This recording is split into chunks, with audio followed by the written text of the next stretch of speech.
امریکہ سے تعلیم یافتہ پاکستانی نیورو سائنسدان ڈاکٹر عافیہ صدیقی مارچ 2003 میں کراچی سے لاپتہ ہو گئی تھیں۔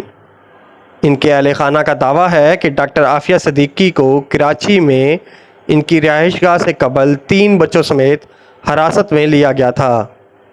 تاہم پاکستانی اور امریکی حکام اس کی تردید کرتے آئے ہیں۔ امریکہ نے جولائی 2007 میں ان کی افغانستان سے حراست کو ظاہر کرتے ہوئے الزام لگایا تھا کہ ڈاکٹر عافیہ صدیقی نے امریکی فوجیوں پر فائرنگ کر کے انہیں قتل کرنے کی کوشش کی ہے، جبکہ امریکی عدالت سمیت ہر جگہ مارچ 2003 سے جولائی 2007 تک ڈاکٹر عافیہ کہاں تھی، اس بات کو ہمیشہ سے خفیہ رکھنے کی کوشش کی جاتی رہی ہے۔ جبکہ بگرام جیل سے رہائی پانے والے قیدیوں نے بتایا ہے کہ انہوں نے بگرام جیل میں، جو کہ امریکی فوج کے زیر انتظام تھی، وہاں ڈاکٹر عافیہ صدیقی کو دیکھا ہے،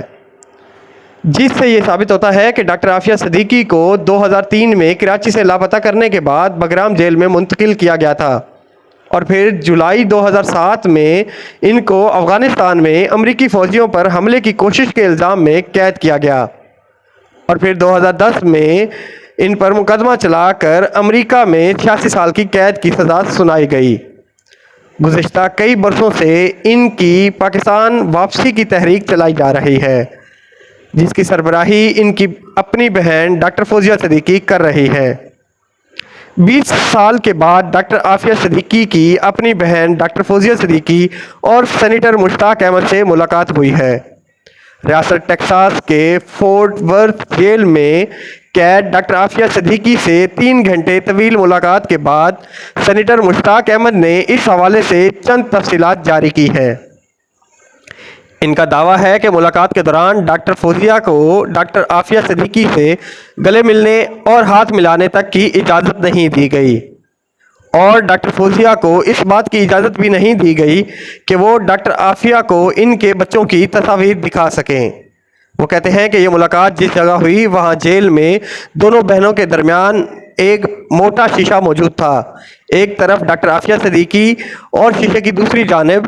ڈاکٹر فوزیہ صدیقی موجود تھیں، اور ایک ٹیلی فون کی مدد سے بات چیت ہوئی۔ سینیٹر مشتاق نے عافیہ صدیقی سے ملاقات کے بعد یہ بھی دعویٰ کیا کہ جیل میں ہونے والی 3 گھنٹے کی ملاقات اور گفتگو جیل انتظامیہ مکمل ریکارڈ کر رہی تھی۔ عافیہ کی صحت کمزور تھی، بار بار ان کی آنکھوں میں آنسو آ رہے تھے، اور وہ جیل کی اذیت سے دکھی اور خوف زدہ تھیں۔ انہوں نے مزید کہا کہ عافیہ کے سامنے کے اوپر کے 4 دانت ٹوٹے ہوئے ہیں، ان کے سر پر چوٹ کی وجہ سے سماعت میں مشکل پیش آ رہی ہے۔ وہ بار بار کہہ رہی تھی کہ مجھے اس جہنم سے نکالو۔ سینیٹر مشتاق احمد نے بتایا کہ پہلی ملاقات کا دورانیہ 2.5 گھنٹے تھا، جس میں عافیہ نے اپنی بہن کو بتایا کہ انہیں اپنی ماں کی وفات کا علم نہیں تھا۔ 3 گھنٹوں پر محیط دوسری ملاقات، جس میں سینیٹر مشتاق بھی موجود تھے، بارے میں بتاتے ہوئے ان کا کہنا ہے کہ سفید سکارف اور خاکی جیل ڈریس میں ملبوس ڈاکٹر عافیہ صدیقی نے ملاقات کے دوران کہا کہ ان کو اپنی والدہ اور بچے بہت یاد آتے ہیں۔ وکیل کلائیو سمتھ کا کہنا ہے کہ ڈاکٹر عافیہ نے انہیں بتایا کہ وہ یہ جاننا چاہتی ہیں کہ کیا ان کا نوزائیدہ بیٹا سلمان اس وقت ہلاک ہوا تھا جب انہیں اغوا کیا گیا۔ کلائیو سمتھ نے دعویٰ کیا کہ فوزیہ صدیقی کو دیکھ کر ڈاکٹر عافیہ مسکرائیں، مگر شیشے کی دیوار جو انہیں گلے ملنے سے روک رہی تھی اسے دیکھ کر اداسی میں بدل گئیں۔ ایک خبر رساں ادارے AP کے مطابق جولائی 2022 میں جیل کے اندر ڈاکٹر عافیہ صدیقی پر دوسرے قیدی نے حملہ کیا تھا، جس کے نتیجے میں انہیں چوٹیں آئی تھیں۔ اس حملے سے متعلق عدالتی دستاویزات کے مطابق عافیہ صدیقی کے وکلاء نے کہا ایک قیدی نے گرم کافی کے ساتھ بھرے ہوئے مگ سے ان کے چہرے پر وار کیا تھا۔ اس کے مطابق اس حملے کے دوران ایک دوسری خاتون قیدی نے انہیں مکے اور لاتیں ماری، جس سے انہیں چوٹیں آئیں اور انہیں ویل چیئر پر جیل کے میڈیکل یونٹ لے جایا گیا۔ عدالتی دستاویزات کے مطابق حملے سے ڈاکٹر عافیہ صدیقی کی آنکھوں کے گرد نشان بن گئے اور ان کی بائیں آنکھ کے نیچے 3 انچ کی چوٹ کا نشان بن گیا ہے۔